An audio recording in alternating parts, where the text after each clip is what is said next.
មុខជំនាញថ្មីថ្ងៃនេះក្រឡុកស្រាជូនបងប្អូនទស្សនាគេហៅថា Passion Fruit Martini គ្រឿងផ្សំនេះគឺប្រដាប់ក្រឡុកស្រាផ្លែ Passion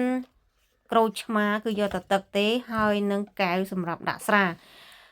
រូបមន្តទី1សម្រាប់អ្នកដែលចូលចិត្តខ្លាំងបំផុតគឺដាក់អានឹងទៅឥឡូវនេះខ្ញុំច្បាច់ក្រូចឆ្មាហើយខ្ញុំវល់គ្រឿងផ្សំទាំងអស់ហ្នឹងដាក់ចូលក្នុងកែវក្រឡុក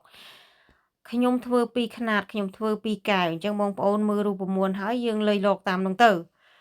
ផ្លែ Passion បើសិនជាយើងធ្វើ2ខ្នាតគឺយើងចិត្ត1ខ្វះយកគ្រាប់វាដាក់ចូលនៅក្នុងកែវក្រឡុកហ្នឹងទៅតែបើយើងធ្វើមួយខ្នាតយើងដាក់តែមួយចំហៀងបានហើយបន្ទាប់ពីដាក់គ្រឿងផ្សំចូលគ្នាទាំងអស់គឺដាក់ទឹកកកខ្ញុំអត់ចូលចិត្តដាក់ទឹកកកច្រើនទេពោះខ្ញុំអត់ចង់ឲ្យស្រាហ្នឹងវាសាបឡុកទៅបងប្អូនហើយអ្នកនៅស្រុកខ្មែរនេះអា3ដបហ្នឹងបងប្អូនយកឈ្មោះទៅទិញនៅក្នុងហាងស្រាទៅមានហើយបងប្អូនអត់ក្រឡុកដូចខ្ញុំទេគឺផឹកតែមួយចុកគឺឆាប់ស្វឹងណាស់ទាល់តែក្រឡុកដូចខ្ញុំអញ្ចឹងបានផឹកទៅអត់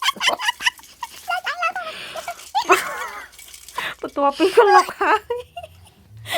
ត្រង់ផងដាក់ចូលកែវអត់យកអាគ្រាប់ Passion ទេគឺយកតែស្រាទេកាត់ផ្លែ Passion ហ្នឹងដាក់ពីលើទៅបងប្អូនខ្ញុំចូលចិត្តជាងគេខ្នាតទី3ព្រោះខ្នាតទី3គឺផ្អែមខ្នាតទី2ល្មមហើយអាដបនេះបងប្អូនមានគ្រប់ម៉ាកអញ្ចឹងឲ្យតែរកឈ្មោះនឹងឃើញទិញទៅត្រូវ